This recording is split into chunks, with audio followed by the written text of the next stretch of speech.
Well, hello, everyone. I see people coming in, joining. Thank you for making the time today. I'm going to give us a couple of minutes so our panel can get on stage.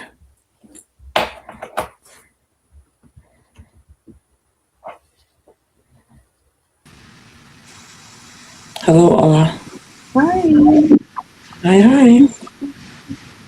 Hello, everyone. Thank you. Awesome. All right. Looks like we have everyone, so I'm just going to get started. Hello, everyone, and good afternoon, good evening, wherever you're calling in from. Thank you for being on this live with DOWA again. My name is Lola Harris, and I'm going to be the moderator for today's conversation. A few housekeeping things. You do have access to the chat, so whenever you have a question, make sure you pop it into the chat stream, and our team will pick it up. We'll try to get to as many questions as possible at the end of this session. And the second thing is, if you're new to DOWA and you want to learn more about what we're doing, please make sure you check out the website, DOWA Africa, DOWAAfrica.org. The link is also going to be in the chat. So on that note, let's just jump into today's conversation. So today we are talking about the Credential chap, the skills over degrees in Africa's new economy. And this is where the tension is, right? More people across Africa and its diaspora are earning degrees more than ever before, but yet the unemployment and underemployment continue to remain high. And at the same time, employers are also saying that they can't find job-ready talent. The World Economic Forum estimates nearly 40% of workplace skills will change by 2030, which is around the corner. And then, so how do all these things actually stay and exist in the same time? High unemployment and a talent shortage. And that's what we're here to talk about today. Not whether degrees matter or don't matter, but something more specific. Why having a credential doesn't automatically translate into opportunity, and what young professionals can actually do about it. So we'll get into what employers are looking for, whether educational systems are falling short or outdated, what practical pathways exist for people who want to build skills without drowning in debt. And all of this is going to be said in the context of Africa and how it plays out across the diaspora as well. But before we do that, if you have, and I would like to actually see how the audience feels about this. Do you think degrees still matter as much as they used to? If so, put your point in the chat or not, state your case. But in the meantime, we're going to get to know our speakers. And so I'm going to ask our speakers to introduce themselves, but also tell us what is the one thing people consistently get wrong about education and employability today. That's a big word, employability today. So I'm going to start with you, Tammy. All right.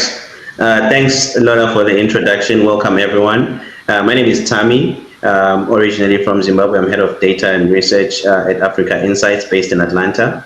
And Africa Insights is essentially a Pan-African business intelligence and media platform. And we're closing the data gap that we see within Africa. So what we're focused on doing is producing institutional grade market intelligence, particularly within the tourism sector. And a lot of what we're doing is helping companies, development institutions, and governments and decision makers who need this reliable data to enter African markets. And that's a quick introduction for myself. And to answer your question about what people are getting wrong and right, well, I look at it from the perspective of my own lived experience. I'm a former attorney who has then moved into the world of business and done some market research. And now I have the role of head of data and research within Africa Insights. And when I look at that trajectory, it has been very much non-linear, right? So I bounced around quite a bit. And what I think people are getting wrong is the lack of focus on some of those soft skills that you get through that non-linear trajectory as you're studying through or going through the workforce. So a lot of people nowadays don't focus on those soft skills. But what I've actually seen happening is that people are hiring based on the soft skills. Are you able to collaborate? Are you able to work in a team and get along with your colleagues pretty well? And then creating trainee programs internally to upskill individuals who have those core soft skills. So I would say that one of the things that individuals have to work on, especially right now, building your personal brand, building the soft skills around getting hired. So I think that's something that is not getting a lot of attention, but is super important. So that's how I would address the challenge today. Well said. Thank you for that. That's a good way to kick this off. And Yewande, could you please tell us more about you and what's the one thing people are getting wrong about education and being able to be employed? Oh, you're on mute, Yewande. Okay, we're going to jump to Karoli. Yes. Good afternoon, good morning, good evening, depending on where you are. Great pleasure joining you. My name is Karoli Kolokonyi, and I work as the Director of Careers and Alumni Affairs at Kepler College, which is in Kigali, Rwanda. So Kepler is a higher learning institution whose objective is to bridge a gap between what is happening on the labor market and preparing students to ensure they develop practical skills that help them contribute, but also address community problems. Now, coming to the question, what is one thing that people are consistently getting wrong about education and employability? To me, I think we are focusing on the wrong things. The education is focusing on training wrong things, and also students are also focusing on doing wrong things. How? When you look at how the labor market is evolving, it is evolving at a very fast pace, and the ideal way is training people on how to learn. So when they transition to the labor market, they can be able to easily adapt because whatever you teach in school, when people go outside, things keep on changing. And of course, as my colleague mentioned, and also soft skills, how do you communicate, how do you connect with people, the network and all those things. So yeah, briefly, I think that is what we are getting wrong today. Thank you for that. And Yewande, are you back? I think, okay, I see you moving. So yes, I am. Awesome. Can you introduce yourself and tell us what you think that we're getting wrong about education? All right. Hi, everyone. My name is Yewande Olagbaju. I am the head of people and culture at Stears. And Stears is a data intelligence company where we basically collect and give information to global investors so that they're able to, make investment decisions on the continent with confidence. I think to answer your question, my colleagues have already said quite a bit, but I think one thing that I will add is that a number of people assume that education it's the finish line. And you know what, I'll put myself on that table, right? So I graduated from university in 2011. I studied computing with management. And my motivation for studying that was, by the time I study this, I'll be hot cake. Everyone is going to chase after me. The opportunities will come. And they did not come, right? So it's not the finish line because work is consistently evolving. What is needed to actually operate in a company is consistently evolving. And like my colleagues have said, yes, the education is useful for teaching you theoretical knowledge and even building skills like critical thinking, depending on where you go to university, right? But in terms of how do you actually solve problems, how do you deal with ambiguity, how do you conduct yourself in a professional environment, right? Those things are not always taught in university. So I think that is the one thing that we get wrong. Employability and education are not the same thing. Education is just one part of the equation. And I think my colleagues have already touched on the other things that make up. Awesome. Yeah, I think this is going to be a good conversation. But before we get deeper, I want to bring Ola Erogbogbo onto the stage. She is the co-founder of DOWA, and pretty much tell us why we're here today. Thanks, Lola. So my name is Ola Erogbogbo. I'm one of the co-founders of Doing Good Work in Africa. And DOWA's mission, right, how all this started was really looking to create meaningful pathways for global talent to connect with innovators, as some of our panelists that do amazing things. So our mission is centered around creating meaningful pathways that connects global trained and high potential emerging professionals to innovative organizations across Africa and its diaspora. It's not only about building careers, but it's about building capacity, contribution, long-term connection. And this topic really, really matters. And a lot of our students that are going to be participating in the summer internship are actually on this call. So, I mean, every year we engage with hundreds of young professionals and partner organizations. And what we consistently see is that talented young professionals are struggling to access opportunities, while organizations are struggling to discover workforce readiness. And I mean, what this tells us is that the challenge is not education, right? As Yewande and Connolly and Tammy have signaled, is actually discovering, signaling, and actually those structured pathways where individuals that have that know how to apply their education, that are able to be visible and show their proof of work. And that's what really DOWA is about. And that's why we're here having this conversation. So I'll hand you back over to Lola. Thank you. Thank you for setting the correlation between DOWA and this conversation.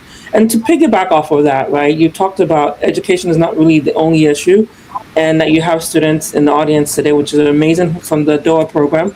And so the advice has always been the same, right? Go to school, get the degree, and then success will follow. And as Yewande alluded to, that is not necessarily how that happens, or at least the opportunities don't show up the way you expect them to show up. People are still doing that, and they're still struggling to find employment. And so I'm going to start with you, Tammy. Many people are actively seeking opportunities. The employers are saying that they struggle to match the workforce talent for the opportunities they have in the companies. What do you think is driving that disconnect? And what are employers actually struggling to find? What are they looking for? And maybe you alluded to this when you talked about soft skills, but is there something else that employers are actually looking for in the talent that they can't find, and that's why they're struggling to match roles?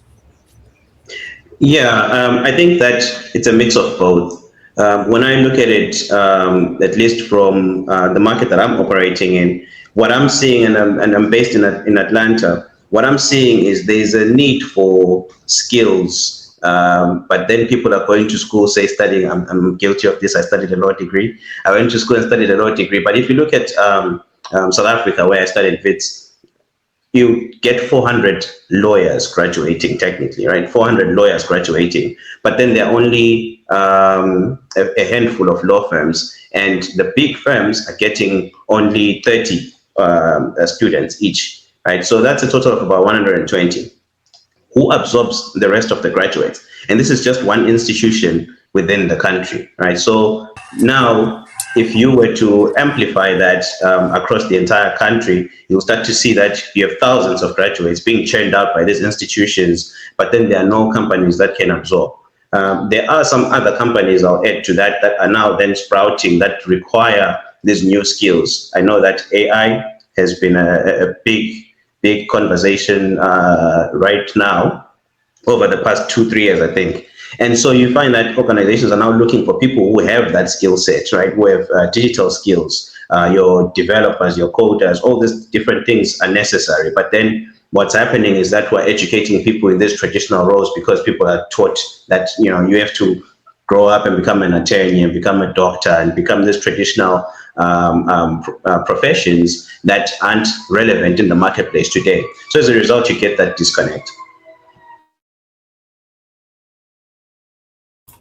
I'll mute myself. Yes, that is a good way to pick that up. And Yewande, from just piggybacking off of what Tammy said, how would you, as someone who manages people strategy across the employee life cycle, what patterns are you seeing in people who succeed long-term versus people who flame out, even though they have the same credentials when they start out with the company or with any track, any career track?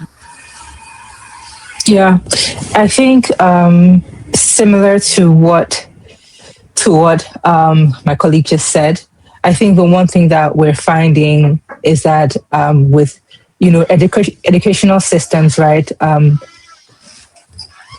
With educational systems, you have people being taught like skills that are easily outdated, right? So technical skills are being built, but for us, we would rather take people who have, I don't want to call it soft skills, I want to call it skills that are important for operations and managing a business, right? So whether it's skills like adaptability, skills like learning agility, skills like being willing to experiment and being okay with failing and then learning from that, skills like, digital skills, all of those are important. And that is what sets the person who will stand out apart from the person who, just has the degree and just the education. So even things around like communication, being proactive, these things matter, right? So that's what I would say, and that's what we always look for in people that we hire. So our hiring process, we have the technical stage and then we have the culture stage, and we say that the culture is make or break because we don't want people who are brilliant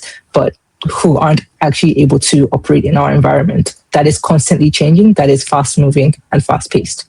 That makes a lot of sense. And so I think I'm going to shift over to Karoli, though, because you're on the other side of this equation. You're on the education side of the equation. And so from where you're based in Rwanda, a lot of graduates have the credentials that are not necessarily recognized or trusted outside of their home countries. And how would you talk about the portability problem that is contributing to underemployment? I beg your pardon, you said portability? Yeah, portability, like being able to take those degrees that they're earning back home and able to get jobs overseas or, wherever they travel out of. There's a translation problem even in those degrees or credentials.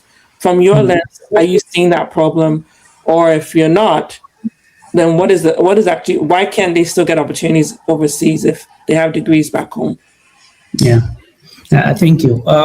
This is very interesting. So there's actually been a piece I wrote, I think, a couple of months back, where I was talking about how your degree, it's actually allows you to go through a door, meaning it helps you to get a job, but doesn't allow you to sustain that job, So I think when you look at most people, employers nowadays, because part of also my work involves interacting with employers, trying to understand what are their recruitment needs. And when you look at what they are talking about, yes, some of them are asking for degrees, especially for sensitive fields. But when you look at it, most of them are more talking about, okay, what can you contribute? What have you done? So when someone is not able to articulate or to show what they can be able to do, what they are able to do with what the degree satisfies them with, that's when the challenge becomes, And in fact, I think the paradox you mentioned at the beginning, on the other side, you're saying there are many people who are not employed, while employers also continuously saying that they don't have qualified people. So to me, you find that, yes, employers are actually there. They're looking for qualified candidates. So they need people who have been equipped with skills, but they also need to be able to know, how can I use these skills? How can I explain, for instance, to employer that the degree I have, I'm able to use it in ABCD way, in this way. This is how I can use it to solve a problem. So that's how I see it, and that's how even right now employers are talking. And you find that some of them have gone on to start talking about, okay, I need a person with attitude to learn, and then I will train him myself. And because only having a degree, or even by the way, having skills only are not nowadays enough. Yeah. So it sounds like we don't necessarily have a talent problem. We have a pathway problem. And I think that's speaking to what even Ola touched on in the beginning. And so if the issue is that the talent is not visible, or the employer cannot really see how the talent fits into the organization, how do we solve that? How do we break that communication translation barrier? Because the talent is there, just based on what you said. The training is happening. Yes, we'll get to talking about outdated systems and all that, but in this particular example, how would you bridge that gap? How would you create the pathways for the employer and potential employee to meet? And anybody can take this question. Yeah, I think I'll go first. It seems like I've been going first in this round, so I'll just continue that trend.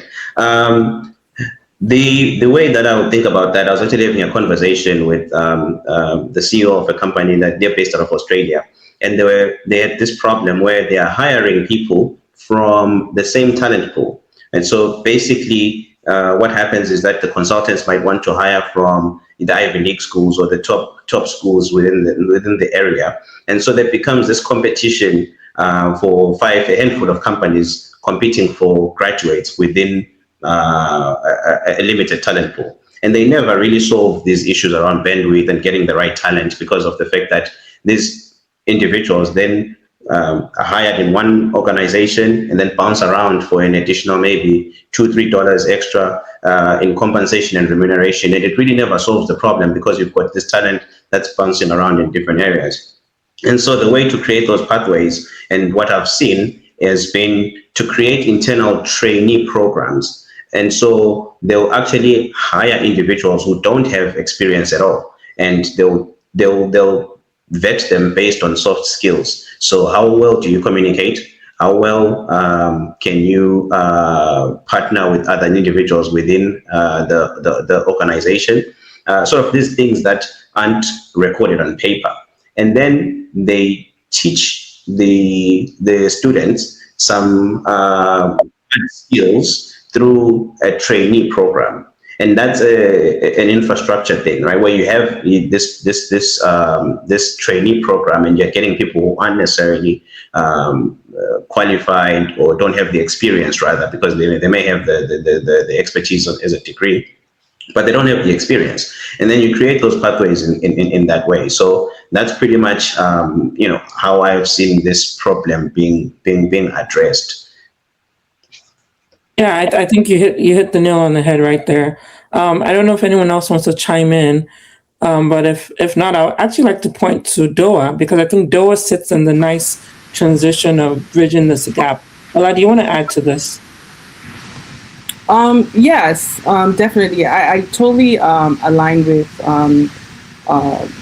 Tammy's point of those internal training programs. I know organizations, obviously it costs, there's a cost associated with that, but seeing it as an investment goes a long way. I know some of the concerns of organizations might be, well, if you train these people, then they might, leave and go somewhere else. I think the point of being able to have capable hands is to grow the company, but also to be better individuals in the society.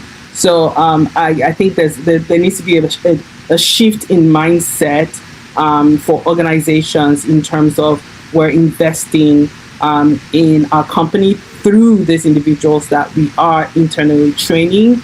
It's part of our CSR, it's part of our growth strategy. I think that there definitely needs to be a shift in mindset, so that individual organizations can see that this is valuable for their organization going forward. And we've seen that through the DOWA internship program. When we talk to partner organizations, we have them understand that these are not individuals that are just coming to do work. It's an opportunity for them to get mentored. It's an opportunity for them to get exposure to doing the work, to build on their proof of work. And And this is better for the organization when they spend the time to review the resumes, the pool of resumes that we send to them, when they spend the time to do the interviews, when they spend the time to onboard them properly, when they spend the time to build the JDs and the work structure plans. It's part of that training system. It doesn't have to be something so huge where you're inviting different consultants to train people, but having a structured pathway that is low-hanging fruit, where you're devoting time and some resources towards that, is a benefit for the organizations, as I'm sure a lot of our partner organizations that have gone through this process can attest to, in terms of what they're able to gain through that collaboration, that mentorship, that time that they devote internally to individuals that they're bringing on. And it's better for the organization, better for them, better for the students. It's a mutually beneficial symbiotic relationship. Well said, well said. And so I'm going to switch gears here and talk about what's actually changing in the ecosystem. So we've seen this shift through portfolios, proof of work, and people demonstrating capability over pedigree. And the World Economic Forum, again, just found that 63% of employers globally are saying that the skills gap is the top barrier to business transformation. And here's something I just pulled recently from the news about 2 weeks ago, right? That's playing out in real time. Just this month alone, the South Africa Qualifications Authority removed over 1,100. I don't even know. I'm so used to speaking 1,100 outdated qualifications from the National Register to realign with the modern job market. So there's obviously activity going on right now. And I see Crowley nodding his head to that, right? And then you have the World Bank, who's publishing new research showing that 1 in 5 young people across sub-Saharan Africa is either has an education or is working. So there's a lot of just wasted human capital going on. And then you also have the Africa Forward Summit in Nairobi 2 weeks ago. 30 heads of state and 1,500 business leaders convened around skills and talent development as a continental priority. So obviously there's a shift in the conversation. Organizations in some countries are making that happen, but of course there's a lot of work to be done. So Tammy, I'm actually going to put you on the spot because I know you like to go first. How would you say companies are generally moving towards skill-based hiring, or is this really overstated? Is there a signal that they need to send out to someone today that they need to send out besides just a degree? Like, you need to have a degree before you come talk to us. What else could employers do to tell people that they're willing to take on the talent? And it doesn't have to be a traditional method of having a degree, because we talked about degrees versus credentials. We talked about people having that. So what would you say from your point of view? Yeah, I'm really on the spot with this one, but let me give it a shot. So what I think is the onus isn't necessarily on the employers to send out that signal. I think as students, it's also incumbent on the student to understand what the market is looking for. So I'll give a practical example. When you look at data analytics, I'm in the data space. And when I think about hiring, we actually hired some DOWA interns. I was onboarding just before this call. So we were looking in the hiring process at the projects that each of those interns have done and how well they align with us. And what we're looking for were some kind of certificates in data. And it's not necessarily a college qualification or university qualification, but it's just a certificate. And then they have experience, project experience, maybe having interned in one organization during the summer, and they worked on a project that had to do with data analytics, right? So it's not about the qualification that they're studying for. They might not even be studying in that area, but then they have that skill, and the skill is what makes them attractive, along with all the other factors that I've also mentioned around soft skills. So that, I think, is an example of skills-based hiring. And I'll go a step further to say that, when I started in 2020, I did a lot of gig work on this platform called Upwork, which I'm sure a lot of these students will know about, right? So, and there, I realized that having a skill could actually get you paid. And like I said, I haven't followed a traditional career path. I was an attorney, then I moved into research, and then I moved into business consulting and all these different things. So I think that there's something that they're calling, younger people are calling skill staking right nowadays, where you stake your skills so that you make yourself more attractive in the marketplace. And I think that's the way to go nowadays. So it's incumbent on students figure out which skills are most in demand and get a certification in that direction. And you'll be more marketable because that's what's in demand.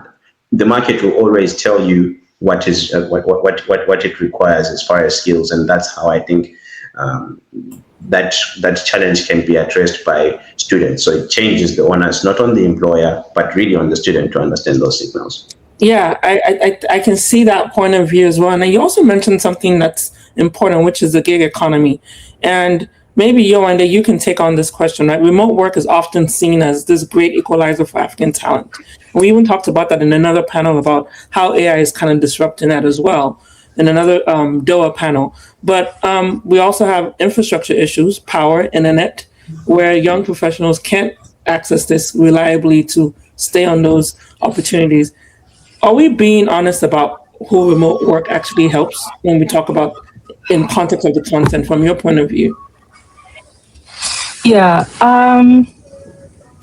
I don't know if we are having really honest conversations around that, because like you said, the remote work narrative, it's different for the African professionals where, yes, there is access to global roles. So, but there are infrastructural problems, internet,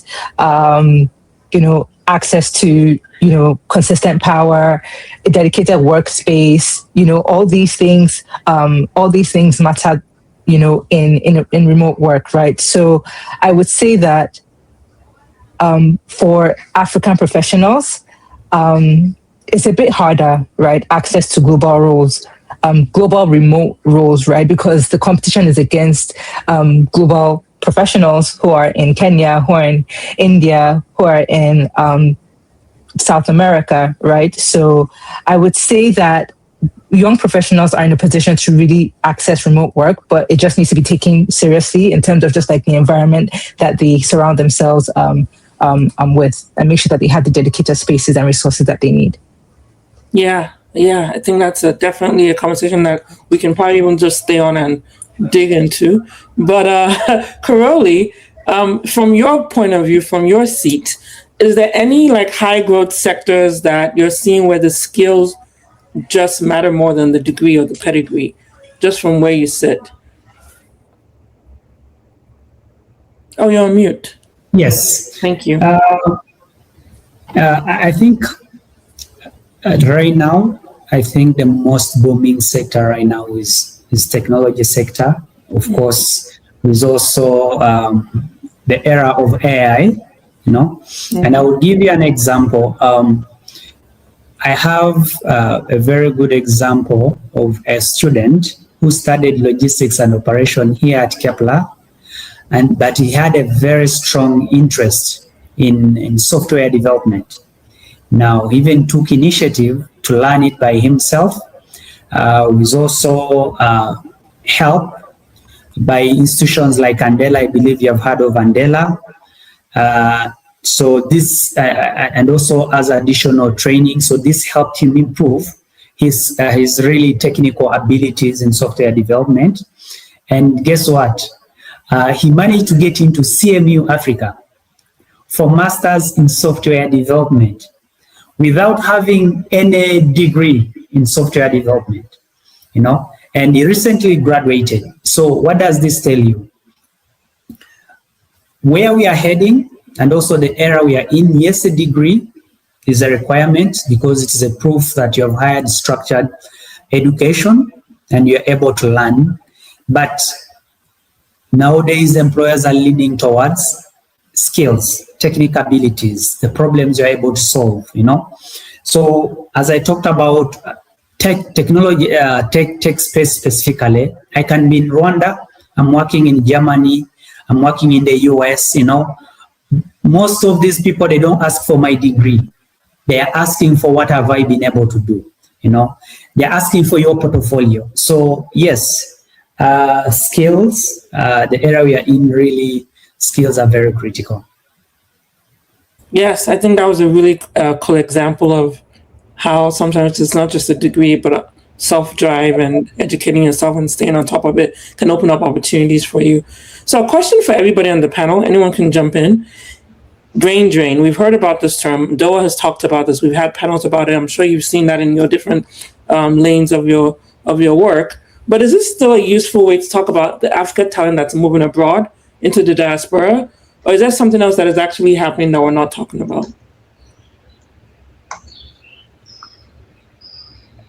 Who wants to take that one? I don't know if we're going to characterize that as brain drain, because at the end of the day, it's opportunity for students, right? If there aren't any opportunities for them to apply their skills in local environments, and we're now living in an increasingly globalized society, they can make that contribution in country, get those skills, and if there is an opportunity, then transfer that skill set to a local employer. So I don't necessarily think that it's a one-way street, or that it's a brain drain. I think with brain drain, in the context of remote work, there's also a physical aspect to brain drain, right? Where you lost the talent through migration and going into another region and necessarily living in that environment. I don't think it's at that scale quite yet within the context of remote work. Actually, I would think that it's better to be in an environment within the continent, and then get skills within an international company, and then transfer that to local organizations. So that's how I would look at that. I don't think the negative framing is helpful for skills development locally. All right, that's fine. Anyone else want to go? Yeah, I think, thank you, Caroline. To me, I only see a negative aspect of it if really seasoned professionals are the ones moving. But as my colleague mentioned, especially with opportunity to be able to work remotely, I'm forgetting the specific institution, they offer parentalship to students, Now, a student in Rwanda can contribute to a project in New York, and they are given a certificate as a proof of contribution. And you see that this is helping them develop the practical skills they need to be able to actually, or practical skills, or even that foundational experience they need to transition to the labor market or to employment. So to me, yes, brain drain has its own negative effect, especially when it comes to our seasoned professionals going outside in the name of greener pastures. But for young students, young professionals, I think is very helpful for them in terms of building that foundational experience they need, the practical skills. And it is even better when they come and then apply those skills within their countries, Yeah. Yes. All right. So let's talk about pathways. And we touched on this a little bit in this conversation. And something that keeps coming up, right, is that basically employers want, they always say so employers often say they want people who can be differentiated long-term by their technical skills. They want leadership behavior. I think Yewande even touched on this: communication, digital skills, learning agility, which I like that term, and adaptability. But if you had to choose someone who had a degree with no practical experience, or someone who had the demonstrated skills but no elite credentials, who are you actually going to hire? And what is the deciding factor there? And what is underrated that is not being applauded in terms of making that decision? So let me repeat that question to make sure it's clear, right? So basically you have two candidates. one has the degree but no practical experience, and one has no degree or nothing from an elite credentials but has the skills, who do you hire? What is the deciding factor? And anybody can take this question. I see everybody pondering. Yeah, I think I'd go with the second option. Like, it's almost a really easy question, and that's not to say that throughout the audience, what is the second option to you? The second option is taking the person who is able to fit into our environment, who's able to learn, who we're able to trust. I think that is one thing there that is not talked about a lot, particularly in a world where, we're working remotely, right? And when I say trust, I mean, are you credible in terms of your work? I mean, can you be proactive even in the mistakes that you make? Not that you're saying it after the fact, right? Can I trust you to deliver? Can I trust that when you say you're going to deliver by 9 a.m., you're going to deliver by 9 a.m.? And if you're not going to, you're active in like just communicating that. I would take someone who is willing to experiment. I'd take someone who is resilient.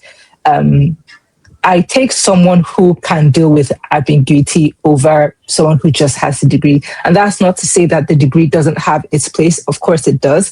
It has its place in terms of, communication, written communication, which is important, and important for a company like Stears. You don't want to misspell a company's name and then an investor is looking at that just affects the brand in a negative way, right? So, I would definitely choose the person with the ability to adapt and add value quickly in our environment over just the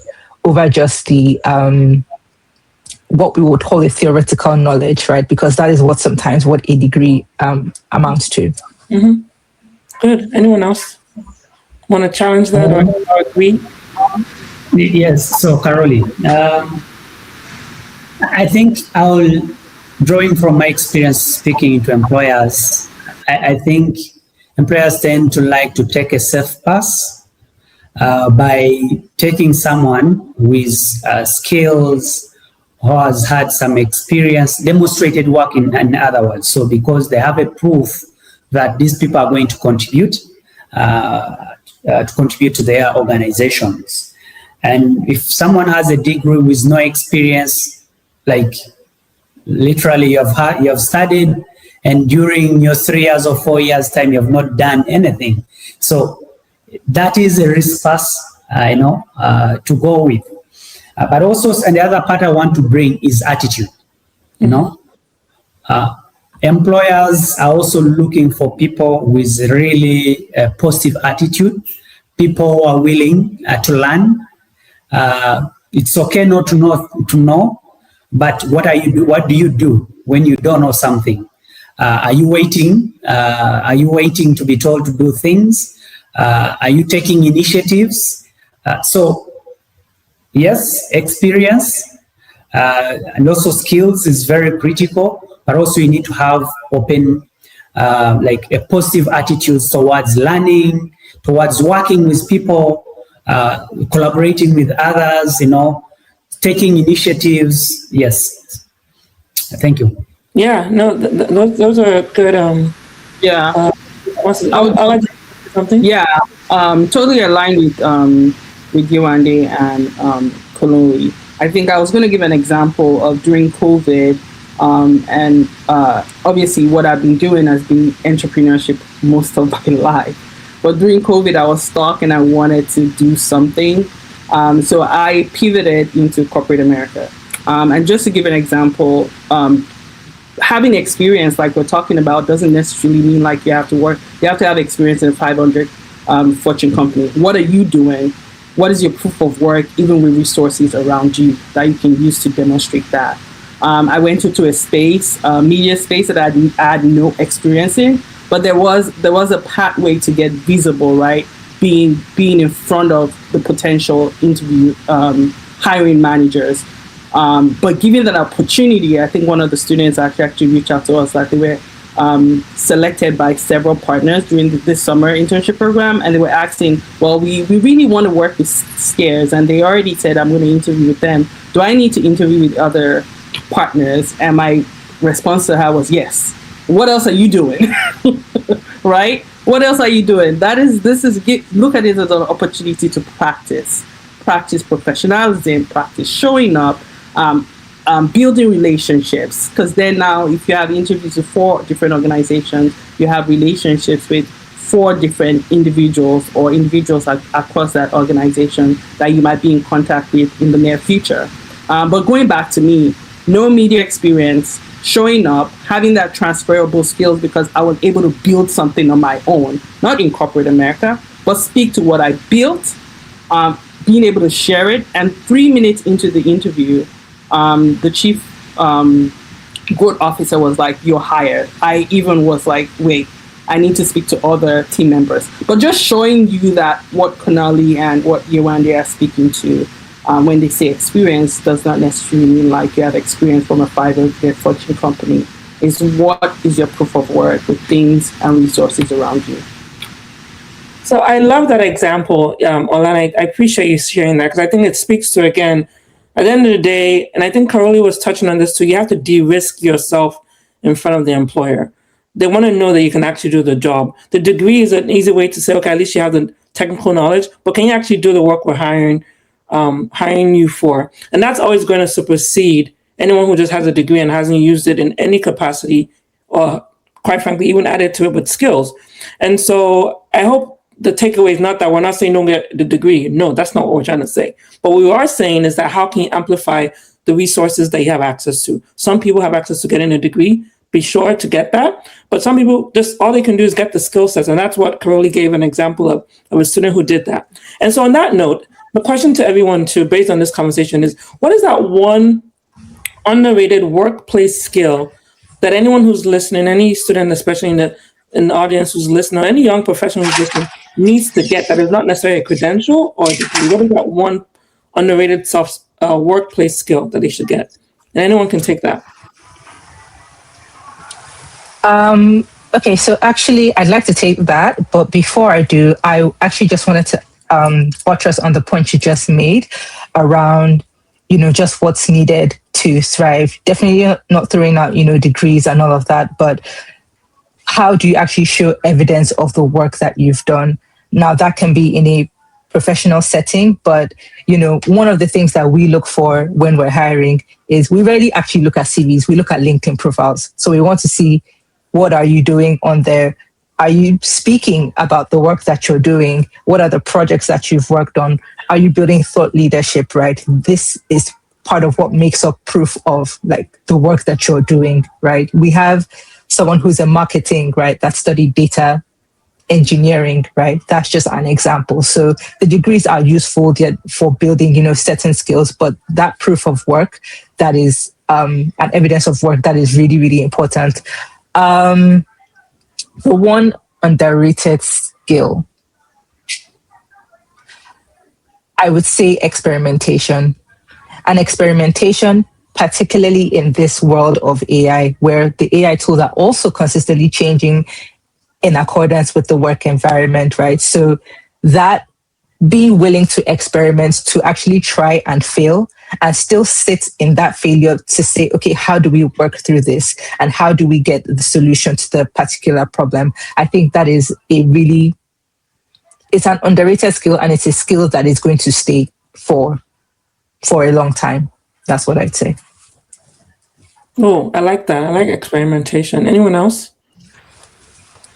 I'll chime in. I would say that the most important skill is communication. And I think that communication can come in different formats. Yewande mentioned that posting on LinkedIn is helpful. That's one way of communicating to the marketplace what you're doing.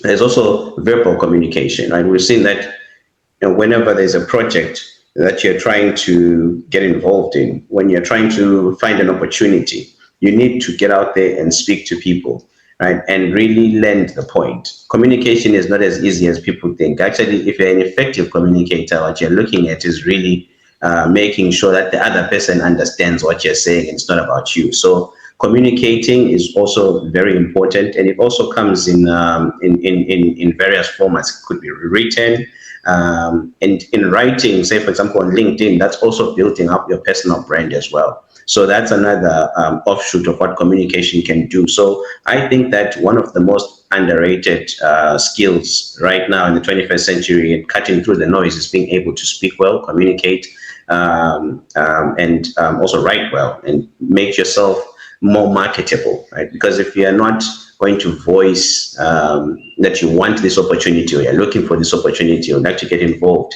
there's no way that you're going to get involved in those projects. And there's no way that the employer is going to find you and work with you. So I'm an entrepreneur as well. This is one of the ways that we also land clients, right? So communication is very, very important. Love that. That's a good example as well. All right. Yeah. Oh, Carolia, were you going to add? Yeah. I'm really a fan of learning, especially self-learning. So to me, the most underrated skill is ability to learn. You know, to learn at the workplace. You know, I think when we talk about education, people think about structured education, universities, certificates, and all that. But when you're able to self-teach yourself, let's say I'm working on something, I don't know how to do it, and then I try to run to see, okay, how can I do this? You know, maybe research something, Google something. You know, that is really a very powerful tool that is not often talked about, and this is how you build adaptability, and that's how you become even very dependable. Because yes, you might not know something, but because of ability to learn, you can quickly adapt to whatever thing that comes your way. Yeah, I totally agree with all the examples that you said. So let's ground this now in reality. We're talking about Africa. This is the context of what we're talking about. And so you have a lot of young professionals who are dealing with the financial pressure, family expectations, visa constraints, economic instability. Everyone here has a tie to Africa. You know the reality.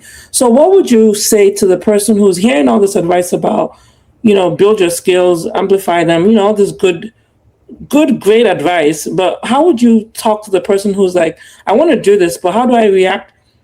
How do I move from reacting to opportunity to actually being proactive and intentionally building towards it? What can I actually realistically do with all the issues that are not in my control, like infrastructure issues, economic uncertainty? What would you tell that person? And that's for everybody. I would say two things. So the first is, like I said, make whatever you're learning, whatever you're doing, make it visible. It doesn't have to be perfect. It doesn't have to be a polished portfolio or a website. Just start small and continue to build on that. You can commit to, bi-weekly or monthly, but start small and be consistent about it, right? I think the third thing I will say, and I think I found this out a bit too late, but be very deliberate about getting a mentor. And what does that mean? I don't know what DOWA is doing here to, connect people with mentors, but, I think that is an underrated resource for people. Think of yourself for the next 5 to 10 years. What does that mean in terms of the work you want to be doing, the title you want to hold, the place you want to be working, and basically who is your future you, right? So you can chase those people on LinkedIn. Thankfully, that's not a crime, right?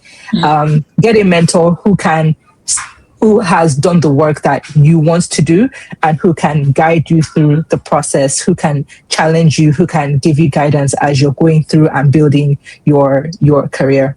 Those are the two things I would say. Yeah, that's great advice. I like that. So the mentorship program, find yourself a mentor, but also build as little as you can on the side. It doesn't have to be perfect. I think those are two things, action items that anyone can take today. And there's a lot of resources for mentors. I'm going to shout out DOWA at this moment. They do have a DOWA legacy program that has mentors in it. There's more information that's going to be shared on that. But in the interest of this conversation, we'll just keep it going. But to answer the question, Yewande, DOWA does have something to help with that as well. Anyone else want to talk about what students can do or young professionals can do to build on the side? I mean, maybe Yewande's kind of nailed it, but I don't know if I just want to make sure no one else has anything else to say. I would add networking, right? Mm-hmm. I know it's something that people say often, and it sounds like super generic, but I do think that networking is very, very helpful. What do I mean by that? Put yourself in places where you're likely to find opportunity, right? It's tied to the mentorship aspect, but now, if you're looking for opportunities and you know that there is a club that is focused on training individuals within the school, say for example it's a consulting club. This exists in education settings. Get in there. Even outside of the school, one of the best pieces of advice that I received, and I wouldn't give this to everybody, but this is something that I received from my career guidance counselor when I was in college. They said, you're looking for opportunities for a job and you're looking to land your first job in America and you don't know anyone. You need to get out there and start to know other people, but stay away from politics, stay away from any other inflammatory topics, and just focus on talking to people about your skills and what you can do. And they said to me, go to the financial district, or where people usually hang around, and just hang around in that area. You'll find some people who are coming down from the offices, who are doing certain things, and you find opportunity that way. So I'm saying that to say opportunity is not always in your conventional spaces that you're trying to find it. And so networking, whether you're networking on LinkedIn, networking in person, try to stay as close as possible to the goal that you have through these different networks. And they plug at different levels of that journey, right? So you might meet someone who introduce you to a person who's doing brilliant stuff at Stears, like they did on this call, right? So these are all different areas of networking that you can focus on to get ahead of the game. Yeah, I would echo what you said, Tommy. I think that is a big part of just putting yourself out there and taking the courage to put yourself in situations that you're not comfortable in. I think that's how you get the opportunities that actually just blow your mind. I can speak to that as well personally. All right, so I know we're running up against the clock, and I want to make sure that we have time for questions. Lola, real quick. I know when we talk about mentorships and networking, we need to look at it from a place of you can offer value to this person too. I think a lot of times when we meet people and we're looking for mentors, we're thinking, I want to get from this person, but you also have to look at it as you're building relationships, and how can you offer value to this person so you stay on top of mind of them. So I'll hand back to you, Lola. Yeah, no, well said. It's usually a two-way relationship. It's not just you taking from the mentor, which, by the way, could be older, younger pair. So don't also use age as a determining factor. All right, so I think we can always have a long conversation about mentorships based on everyone's experience on the panel. So again, we're running up on the clock. So two things: if you haven't put your questions in, start to put them in. We're going to switch gears soon to start taking questions from the audience. But while we're doing that, while we're waiting for that to come in, here's another question from the panel. So you're building a team in Lagos or Kigali. Again, I'm just trying to bring this home for everyone listening. When would you decide to hire locally, and when would you decide to pull from the diaspora or internationally? And what is actually driving that decision? I love when you guys put on your thinking faces. I think I missed the question. Oh, the question is you're building a team in Lagos or Kigali, and you have to make a decision. Are you going to hire locally, or are you going to pull from the diaspora or internationally? So kind of like what DOWA does, where they have interns who are either based in the US and they work for African countries on the ground. But what would be a deciding factor in terms of how you hire and make that hiring decision? Are you pulling locally, locally or internationally? And is it from the diaspora? There's no wrong answer way.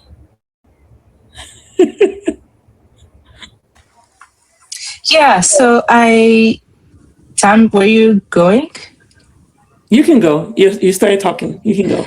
Yeah, so I think I'll definitely start with Lagos. And that's because my default mindset would be, how can I build as much local capability as much as possible, right? Because there's what local talent brings, which is including cultural context, the understanding of the market, being close to the customer. If we need to go and meet customers today on, for sales, marketing, the person is on ground. And just like being able to sustain the business long term, I think that's where my head will be at. If I was to consider internationally, I think it would be more from a place of, okay, bringing in the expertise to develop the local talent. Almost think of it like just in terms of knowledge transfer and just like building up like skills. That's when I would consider hiring internationally, but I would definitely always start with building up the people locally first. Okay. That's one viewpoint. Anyone else want to go? With Africa Insights, we're actually dealing with this right now. And DOWA obviously has been a great resource for us. And we are also hiring locally. There are incentives for hiring locally, and I'm talking about on the continent.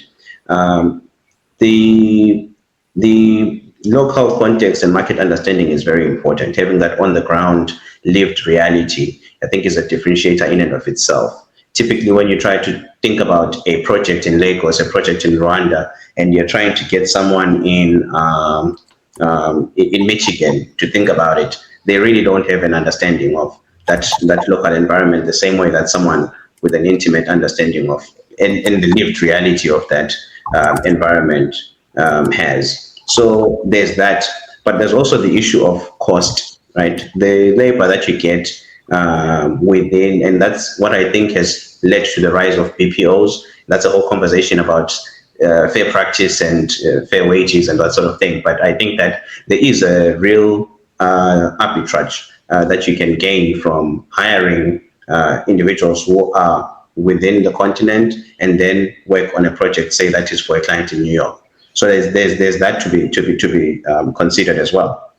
And then, as far as the international considerations, a lot of our people who sit maybe in design, sit in product, they've got exposure to cutting edge technology, they've got exposure to cutting edge products, and they've gotten that experience being where they are. And so they are better suited to take on the mantle of leading a product or leading another department within our organization, where they already have the experience and they can ultimately transfer that to someone else who is on the continent. So I think those considerations that Yewande is mentioning, similar considerations that we're facing today in thinking about cost, and thinking about experience for when we need to hire.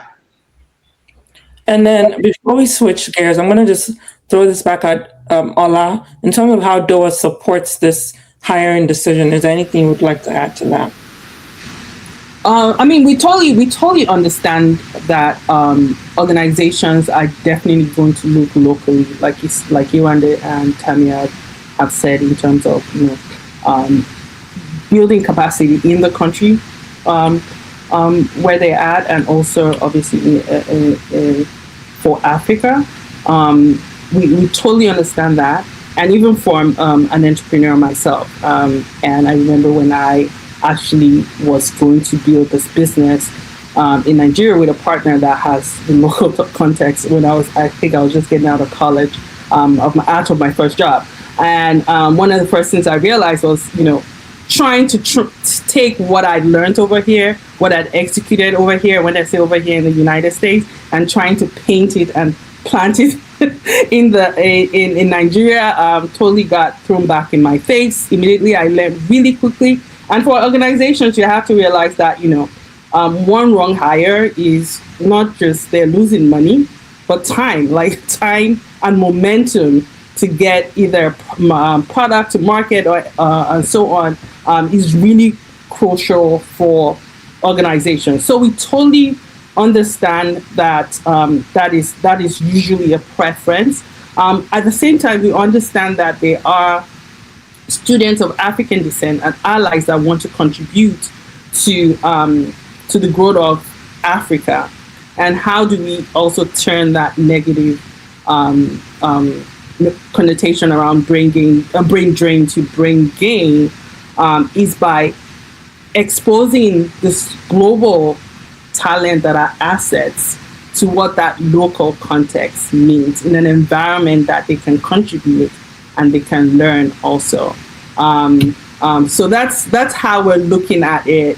The perspective we're looking at it. We totally understand that organizations will prefer and will hire locally, but then they can tap into that global talent to bring in other bold ideas, bring in tools that they're exposed to enable them scale solutions that they're building, but then they're also getting exposure. So like I said earlier, it's a symbiotic relationship.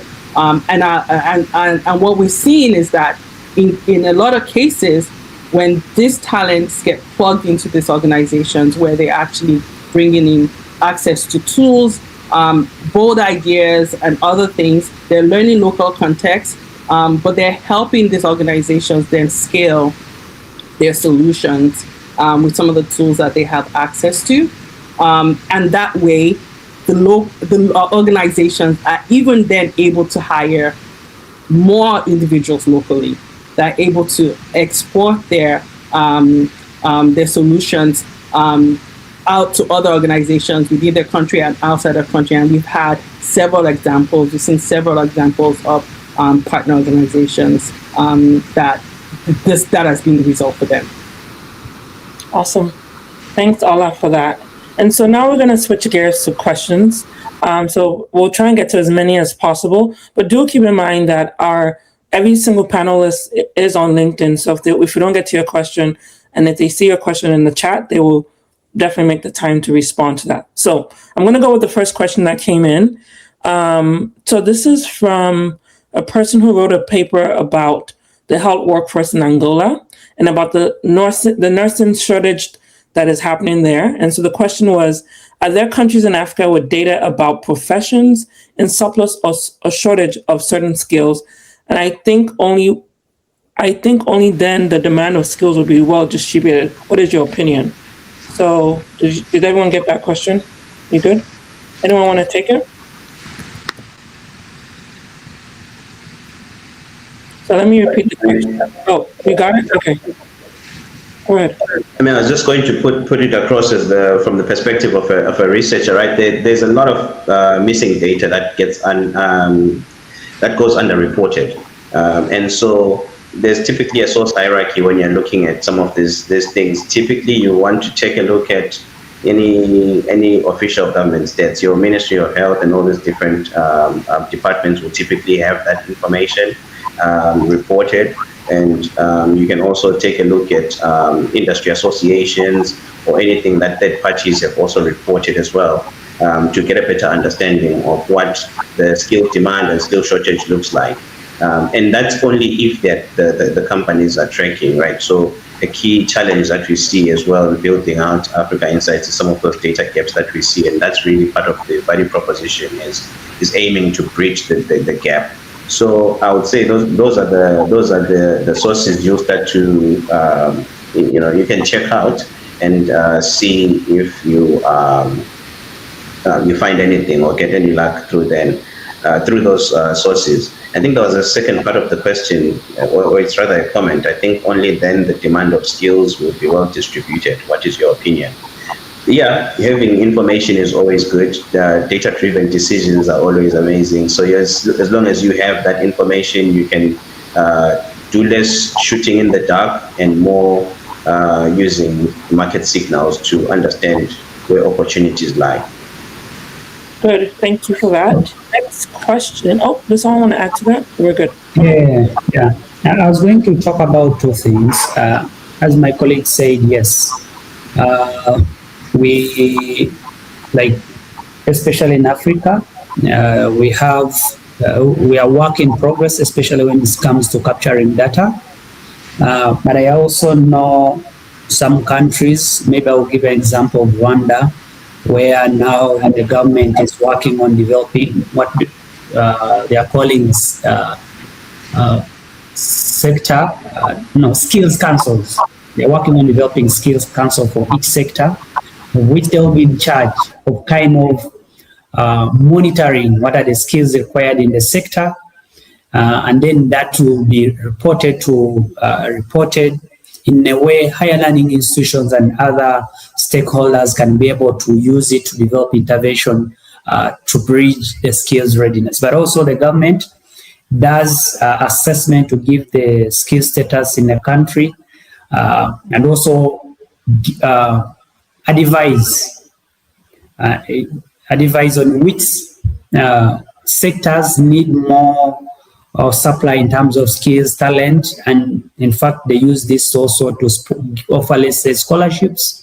An example in health sector, where there is a high demand, they do that. But also on the side of higher learning institutions and other stakeholders in the space, I think it is a responsibility of education institutions to collaborate with industry to capture what are for example, employers' recruitment pains in terms of the skills they are looking for, in terms of what are the skill gaps available, and then using that information to inform the academic programming to prepare students. But also that comes when I talk about other stakeholders, other training institutions, kind of pick it up, kind of to bridge this gap. I think with that, we can be able to create an ecosystem that prepares graduates or young people for the changing labor market needs. Thank you for adding that in. That's well said as well. All right, so the next question we had, this was probably when I think Yewande was speaking. It was from Giselle, and she said, how do you show proof of work? How do you show proof of work that we've done? I guess she's trying to figure out, how do you show the proof of work that they're doing when they're getting a degree? I think you were talking about how to show proof of work then. I can go if maybe. Yeah. Okay. Anyway, let me go. I can also go. I mean, but I thought you were speaking, so that's why I held on. But go ahead. Just finish. Okay. So I know that portfolios are a really big thing across different professions as well. So from marketing, engineering, operations, people and culture, right? So whether it's a project that you're working on, whether it's the articles, thought pieces that you're working on, you can pull that together in a portfolio. In fact, I think that is where a number of people are leaning towards. So it almost looks like a digital CV. So it has your name at the top, and then you then see these different, you then have these different, projects that people have worked on in, cases where they've worked for clients that they can't talk about. They just hide that information, but they still produce and put the output that they were able to produce from those, whether it's gigs even or those workplaces. But I think portfolios are definitely they're definitely a great place to kind of like just compile the work that you've done, and if you can segment that into different workflows or work streams, I think that would also be a good thing to do as well. Awesome. Thank you. Yes. Go ahead. So I think I want to point out two things. I think my colleague has already talked about how you can show that. And now, when you talk about the proof of work, I think sometimes, especially working with students, people tend to think about big things. But it starts with, let's say, as a student, maybe you're in a club, and you're contributing to a given project. You're coordinating members in the, in the club. You're volunteering to do something. That is a proof of work. I think you can start from that, because that also shows your ability to do a different thing depending on the maybe opportunity you're trying to pursue. So any contribution especially if you don't have huge experience, can be really helpful for you. Now, the second part, I think my colleague talked about the portfolio, but how do you also brand yourself in a way you want, let's say, the potential employer to see you? Maybe you have done something. How do you reflect that, let's say, on your LinkedIn page, to show how you have contributed? Nowadays, employers are also moving, not only to look at what you have done in terms of CV or resume, and also only portfolio. You go to see what you post on social media. How are you reflecting what you're talking about? So I think there are different ways you can do that, including also demonstrating what you have done on, let's say, social media.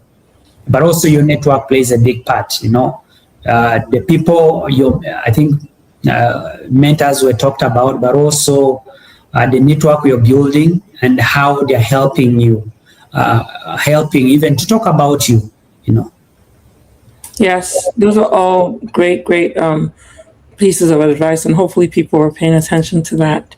The next question we have is from Okiki. In a world where practical skills are increasingly valued more than academic degrees, should students still struggle with heavy student loans to earn a degree, or focus instead on acquiring high-income, in-demand skills? So this is basically a question of where do you invest your dollars or your currency? I'll go ahead and take that one. But before I do, I want to add to what my colleagues have said in relation to the last point. One of the other things that I believe are helpful would be video as well. You'll be surprised what a 2-minute Loom video can do in your portfolio as well. Individuals are looking to better understand a little bit about who you are, what's your personality, especially in this era of remote work. It has to translate on video. It has to translate as well when someone just doesn't know who you are and is looking at your resume. Is there a 2-minute Loom video that introduces you that you can potentially add to that portfolio? I think that's a great touch. And whenever I'm evaluating candidates, I already feel like I know them before I interview them just because of the videos, and it makes for a better conversation. And then when it comes to should I go for a degree vis-a-vis a high-paying skill set? I'm biased, I like to cut costs, and I like to get value for money. I have also gotten a law degree I didn't get to use much, right? So a very expensive hobby, I suppose. So I think that it's incumbent on that individual to make that decision. I do think there's value in submitting your Turnitin assignment on Turnitin, and they catch plagiarism and say no, don't plagiarize using a ChatGPT, right? Go and be responsible about your work. Or if you're late to class with no supervision, those are all skills that you can learn, right?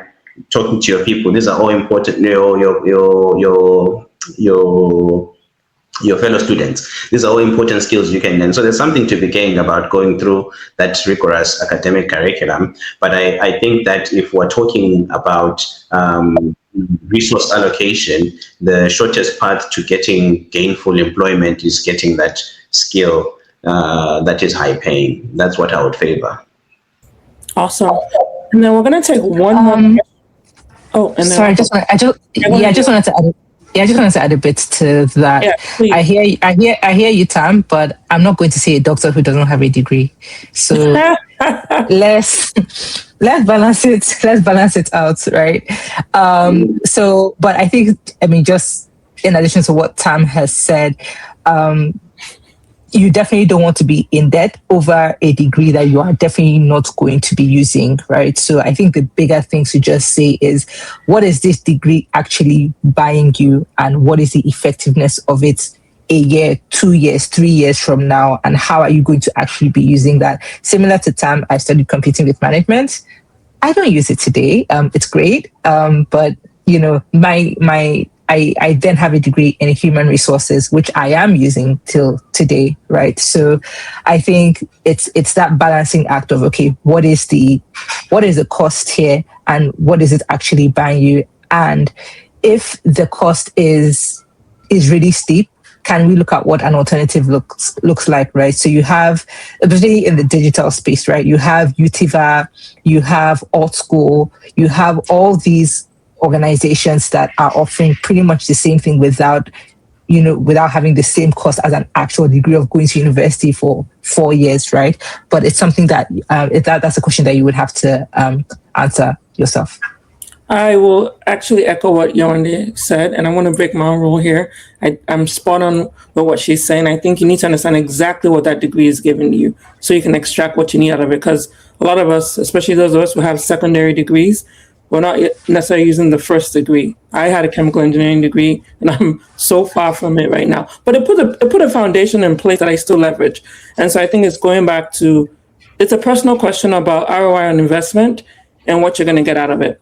And then we're going to take one more question and wrap up. The last question is from Femi. And he said, in today's rapidly evolving job market, how can individuals with long employment gaps rebuild professional relevance, regain confidence, and position themselves competitively for new opportunities?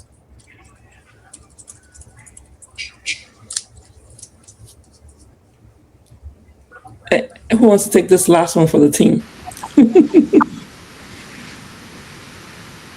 I mean, what are they doing during the gaps is what I would say, right?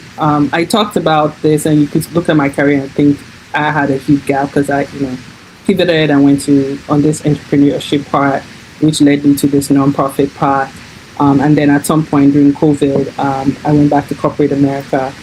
So what are you doing during that gap, and how are you speaking to it? How are you sharing thought knowledge about it? How are you positioning yourself so you're an expert in whatever you're doing? How is whatever you're doing transferable, right? Who are you surrounding yourself with? How are you networking? Because when I went on this entrepreneurship journey, it's sort of a lonely journey, right? You're not in an office, you're not engaging with colleagues, you're not meeting and networking with so many different people. Some of us have talked about on the panel organizations that you can join. How are you keeping up with networking? Are you keeping up with with mentors, and are you also networking? And how are you actually ensuring that you're contributing to society with whatever you're doing and being able to speak to it? Even if it's a stay-at-home mom, like, how are you doing that? How are you packaging that? Is what I would say you should look at, so you're making sure that you're staying competitively. Awesome. All right. So yeah. Oh, go ahead, Yewande. Yes. Just to add on top of that. Yes. Yeah. So I think there's a lot of shame that comes with professional gaps, and I think let's reframe that language. Right? It's not easy. The job market is not easy. I think someone actually just asked a question above on, okay, where there's just such a huge gap in terms of the volume of jobs that aren't filled, but then people are also unemployed as well. So I think the one thing that you want to do is actually name the professional gap, like give it a name and use your own language, use your own terms, be very clear on what it is. So Lola, you mentioned, is it a stay-at-home mom or a stay-at-home dad? That's not a bad thing. That's very important work. I know a number of professionals that all they've done all their lives is work, and they just needed 18 months to reset, to restructure, to think about what they want to do for the next 10 years of their lives, right? So name that professional gap and on your own terms. And if you can even put it in your CV, I think that that's a good thing to do. Just a one-liner in bold italics or something. I think that's also helpful. And then I think also give yourself credit where necessary for what you actually did during that time. So as the stay-at-home mom, the stay-at-home dad, I know stay-at-home mom and stay-at-home dads, like that's not easy. It's not work. It's just not professional work, but it's work and it's useful and it's meaningful, right? So I think give yourself credit as well. I know Lola already spoke about just like how do you make yourself visible? How do you network? And how do you make sure that you are ready to re-enter at the right time? And then when you start having conversations with, people, also be honest and upfront about it. Because if I see a gap in someone's CV, like 3-4 years, I can imagine anything that I want to imagine unless someone clarifies for me. Yeah.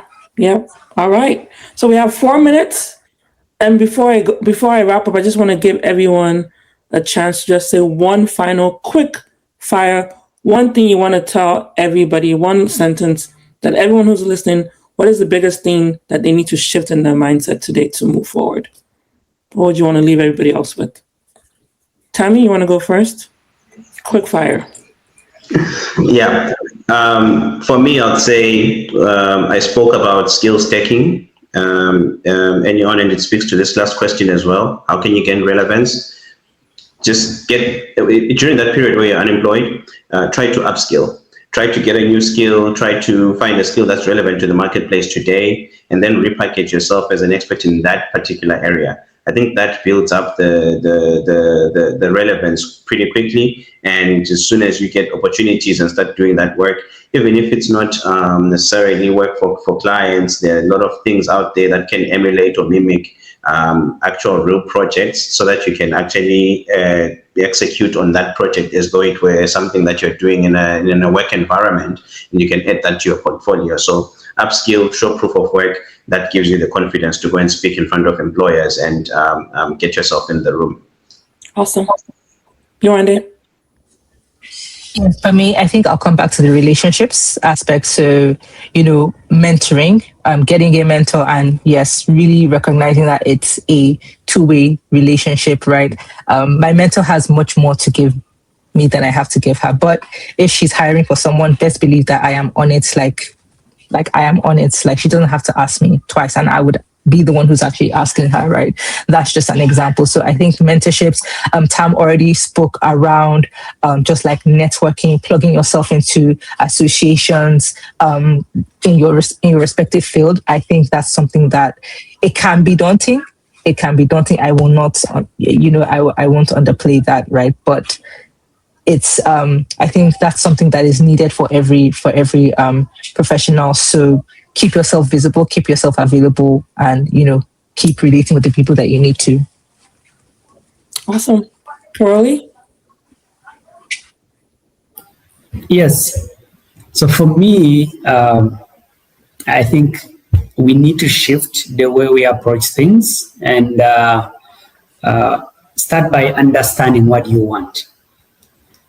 And then from what you want, then start building, working what you want to achieve, and then build by working back. I will give you an example. I think one of my colleagues talked about what you want to achieve in 10 years from now. When you think about that, if to be in a very successful situation, what would be an indicator in 10 years? Let's say if someone is write an article or a story about you, a success story about you, what would it be? And then walk back, try to see, okay, what do I need to be able to achieve that? Is it skills I need to build? The people you want to connect with, or the mentors you want to be able to help you to achieve that? All these kind of resources, and then work on that. With clarity, it helps you focus your efforts on what you want, but also keep exposing yourself. We can only find what we really want to do or what we are passionate even about once we have allowed ourselves to expose ourselves to different things. Thank you. Awesome. Again, thank you everyone who's been on this conversation. Thank you, Ola. Thank you, all the speakers. I know we are really now out of time, but if you want to find out more information or learn more about what DOWA does and have more access to these conversations, be sure to follow us at or get on the website dowaafrica.org. The link is in the channel, and then also there are other links shared by the panels by the speakers as well that is also in the chat. So make sure you check that out. Again, we covered a lot of ground today. The conversation doesn't end. You can keep talking in LinkedIn, but for now, we just say thank you and have a great day.